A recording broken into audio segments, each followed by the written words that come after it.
나경원 저출산위 부위원장이 자신의 출산 대책에 대한 대통령실의 공개 반박에 대해 우려를 이해한다면서도 검토해 볼 만하다고 다시 강조했습니다. 가장 큰 관심인 당권에 도전할지는 언급하지 않았는데요.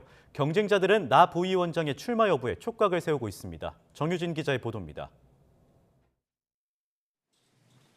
대통령실 공개 반박이 나온 지 이틀 만에 나경원 저출산위원회 부위원장이 SNS에 입장을 밝혔습니다. 저출산 대책으로 제시한 대출 탕감 정책에 대한 대통령실 우려를 이해한다면서 오해를 부른 점은 유감스럽다고 설명했습니다. 하지만 돈 없이 해결되는 저출산 극복은 없고 자신의 제안은 검토해 볼 만한 가치가 있다고 다시 강조했습니다. 이어 일부 정치인들이 전당대회 출마 여부와 연계해 정략적으로 활용하는 건 부적절하다고 비판했습니다. 대통령실과의 전면 대결은 피하면서도 기존 입장을 굽히지 않은 것으로 해석되는데 대통령실도 추가 대응을 하지는 않았습니다. 나경원 위원장께서는 충분히 그런 논의를 할 수 있다 이런 취지로 좀 말씀하셔가지고.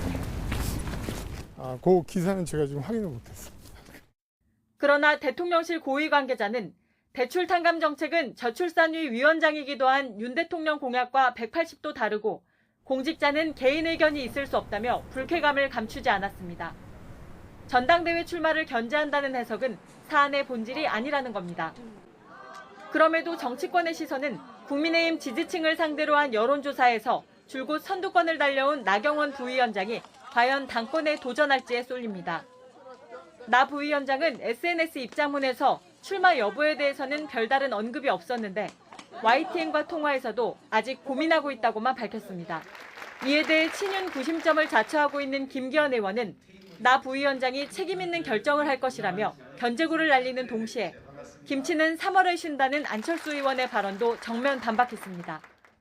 김장은 3월 달 되면 김치 냉장고가 잘 관리하고 있기 때문에 아주 맛있게 김장이 들어있는데요.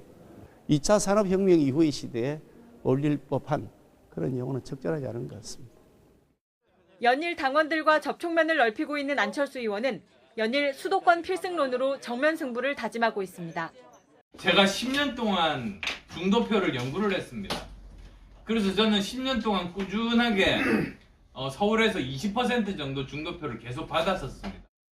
안철수 의원이 내일 공식 출마 선언을 하고 김기현 의원이 캠프 개소식을 하며 당권 레이스가 본격화하는 가운데 나경원 부위원장과 유승민 전 의원의 출마 여부가 전당대회 핵심 변수가 될 전망입니다.